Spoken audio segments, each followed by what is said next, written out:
otročiča. Pa ne, da sta že utrujena. Oh, Mišo mi sam, dragi dedek. Ne vem, kako ti uspeva.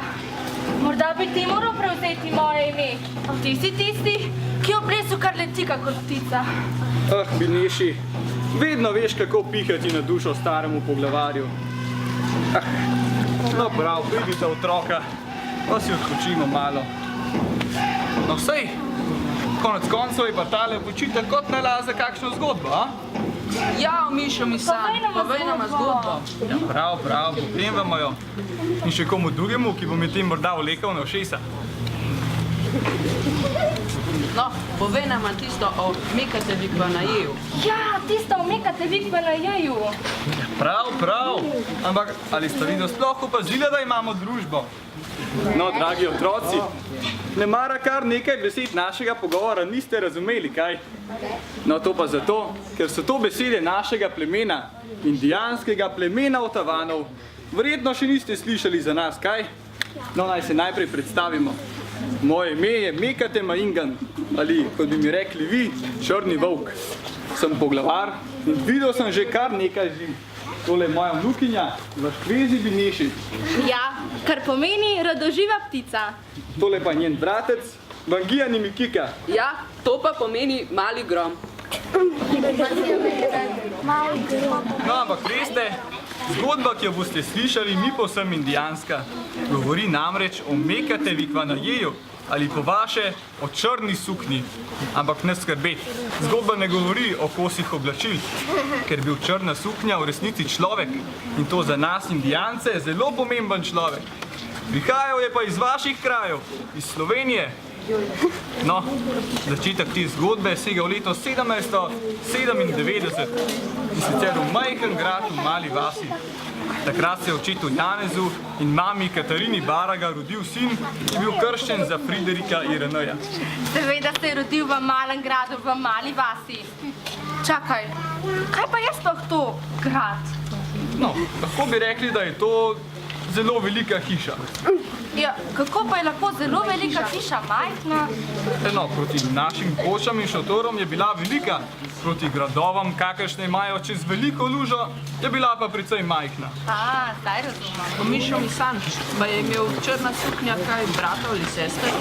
Ja, pričakala ga je starejša sestra Amalija, kasneje pa se je rodila še mlajša Antonija. Kmalu so se tudi preselili na drug večji grad v Trebne, ampak veste, kljub temu niso bili izredno bogati. Ampak Frideriku ni bilo mar za to. Pri raziskovanju gozdov in tekanju po travnikih se je počutil kot pravi poglavar. Mišo mi stan, pa je črna suknja, ko je bil majhen, tudi kakšno ušpičil. Ja no, črna suknja je bil otrok, kot vsi drugi otroci, pa je tudi kakšno ušpičil. Ampak to sploh ni pomembno. Pomembnejša, a žalostna trenutka sta bila smrt mame in kmalu za njo tudi očeta. Šele 15 zim je štel, ko je že izgubil oba starša. Še dobro, da sta zanj tako prijazno poskrbela, najprej stric in kasneje njegov boter Juri. O Mišo mi sam, nekoč si rekel, da je bil črna suknja bistra glavca. Ali je bilo to njegovo drugo indijansko ime? Ne veš, to pomeni, da je bil zelo nadarjen in se je zelo hitro in rad učil.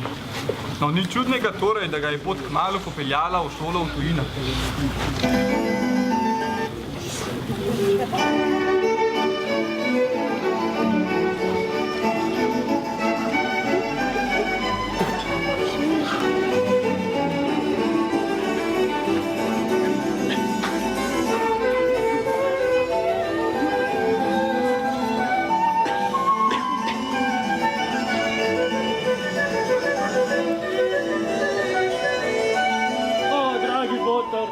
Res sem vesel, da ste prišli. O, Friderik, lepo te je videti. Saj veš, da si mi kot si. In vi meni kot oče. Ko sta mi umrla oče in mati, sem v vas našel novega očeta in vzornika. Res ne vem, če se vam bom lahko kdaj dovolj zahvalil za vse, kar ste storili zame. Le srečno, Friderik. Zdaj odhajaš na Dunaj, med drugačne ljudi. Ne pozabi, kaj je najbolj pomembno v tem življenju. To je pomembno. In tudi nanj ne pozabi. Skupaj sodelujta. Izvoli, tu imaš nekaj denarja za na pot. Sedaj pa vam dam nekaj časa, da se v miru poslovita. Z Bogom, Friderik. Bogom, boter. Anica, ne toliko potrpi, da pridem nazaj z Dunaja. Boš videla, ta leta bodo minila, kot bi mignil. In ko se vrnem, boš postala moja žena. Le pazi nase, Friderik. Naj te kočija varno pripelje na tvoj cilj. Pa spomni se, kaj name tam na daljnem Dunaju.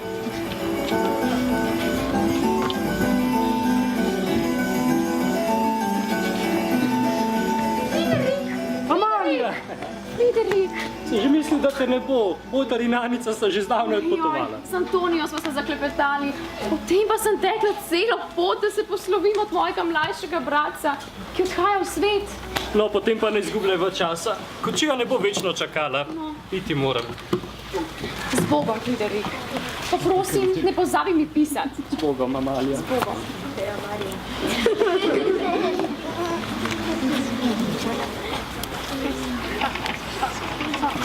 Ta ločitev doma, ko je odšel v šole, je morala biti pa kar huda, kaj ne? Jaz si sploh ne predstavljam, kako bi bilo, če bi moral zapustiti svojo družino in svojo vas, ter iti v drugo pleme. A je imel Friderik kaj domotožja?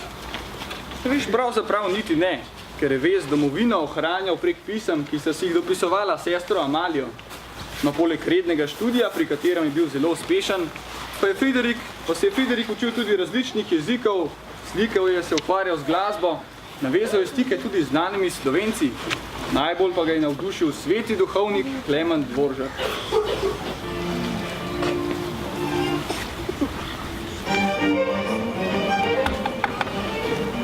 Kar naprej.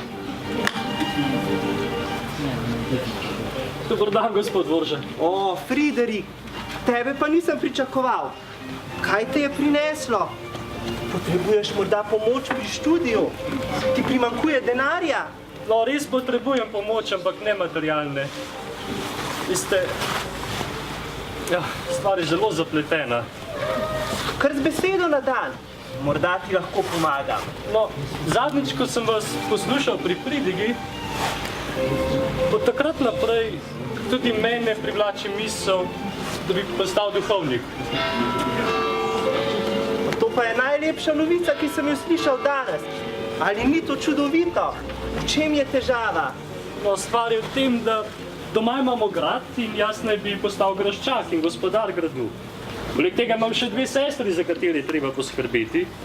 Največja težava pa je v tem, da sem svojemu dekletu Anici obljubil, da se bom poročil z njo, ko se vrnem z Dunaja. Ali je kakšna stvar za Boga nemogoča? Ali je kakšna odločitev v življenju lahka? Nobena ni lahka, ker moraš vedno eni stvari reči ne. Vendar, če Bog želi, ti bo pri tem pomagal. Ja, ampak ne boj se. Ali Bog želi, da prelomim obljubo, ki sem jo dal Anici? Bog želi samo to, da bi bil srečen. In če te je izbral za sodelavca v svojem vinogradu, ti bo na tej poti pomagal. Kako pa ne vem, da me je res izbral za sodelavca? Moli za pravo odločitev. Tudi jaz bom molil zate. Veš, tam, kjer se boš počutil najbolj zadovoljnega in najbolj mirnega, tja te kliče Bog. Hvala, gospod Dvoržak. Z Bogom, Friderik. Z Bogom.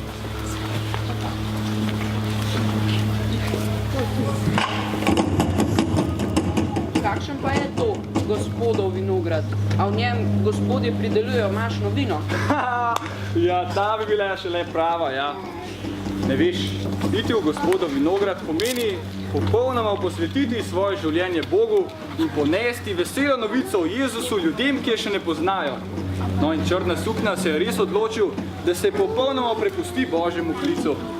No, najprej sicer dokončal študij prava, nato pa se je vrnil domov, prodal grad, ki ga je podedoval po starših in se poslovil od svoje Anice. Prodal je grad? Odpovedal se je Anici? Če bi to meni storil, bi mu primazala tako klofuta. No, ampak vseeno je moral imeti za tako odločitev veliko poguma. Ja, no veš, Anica je razumela odločitev črne suknje. On pa se je želel postati duhovnik tako močno, da je zaprosil, če lahko 2 letnika šolanja naredi v enem samem letu. A si predstavljate, da bi se morala učiti za 2 razreda hkrati? Ampak takšen je bil Črna suknja. Tako je bil lahko že čez 2 leti posvečen duhovnika. Ker pa je bil skromen, je z njim njegovo novo mašo praznovala le peščica ljudi. Tam sta bili njegovi sestri, pa stric in 2 sestrični, ter njegov boter Juri. Koliko jih je bilo? Samo 6 in nobene velike fešte. Ampak postal je duhovnik in to mu je bilo najpomembnejše. Kaj se je pa z njim zgodilo potem, ko je postal duhovnik? No, najprej mu je bila dodeljena služba kaplana v Šmartinu pri Kranju, nato kasneje pa v Metliki.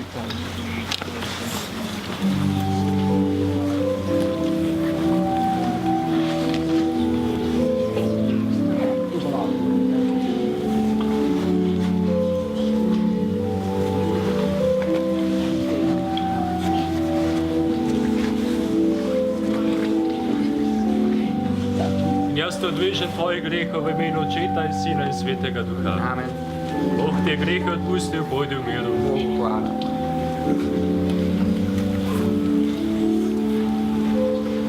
Bog daj, oče. Bog daj. Veš, preden je prišel k nam gospod kaplan Paraga, sem se tako težko spravila k spovedi. Zdaj pa prav z veseljem grem. Res imam občutek, da me posluša, je usmiljen, pa tudi kaj pametnega, modrega mi vedno svetuje. Res je dobro. Gospod kaplan! Gospod kaplan Paraga, prostite. Gospod kaplan, Ja? nujno morate priti. Kaj pa je lahko bolj nujno od spovedovanja grešnikov? Naša mama se je poškodovala. Umira! Radi pride, podelite bolniško maziljenje. Takoj. Kaj lahko storimo za njo? Podiva. Prosite, pridite jutri.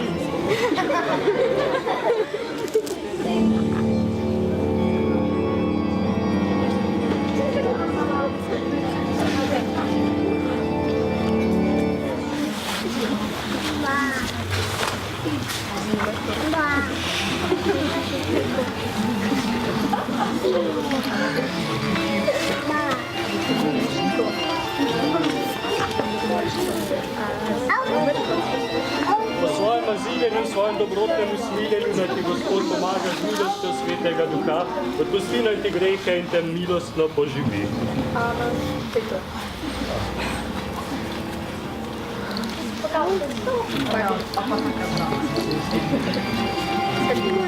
Vse v redu. Hvala, gospod kaplan, da ste si vzeli čas in podelili maziljenje. Glejte, nekaj malega vam dam za napol domov, da ne omagate.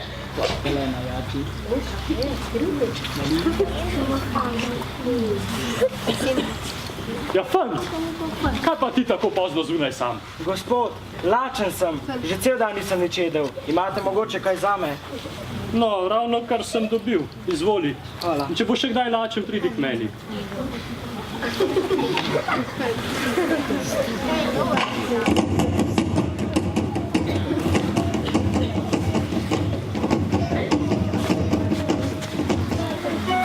Črna suknja bi pa res od sile.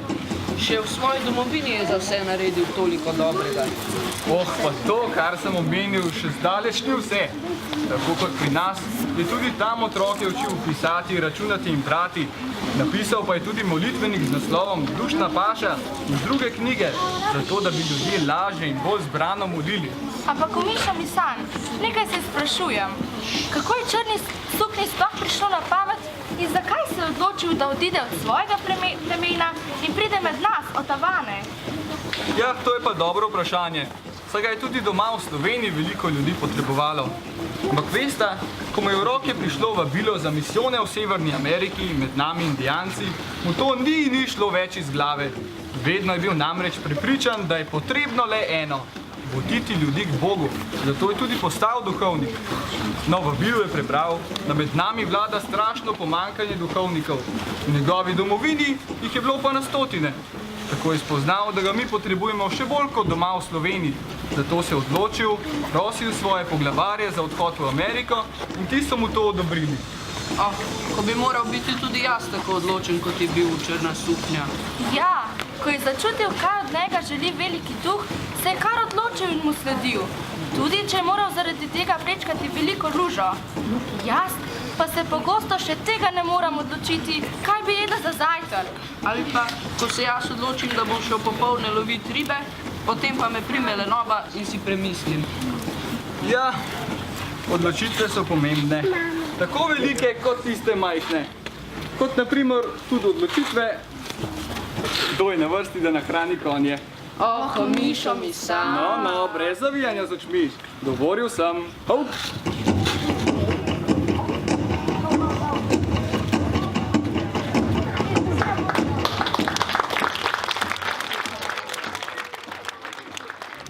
Eno je potrebno, da ljubili bi, eno je potrebno, Baraga uči, eno je potrebno, da Jezusa spoznam, eno je potrebno, da se mu predam.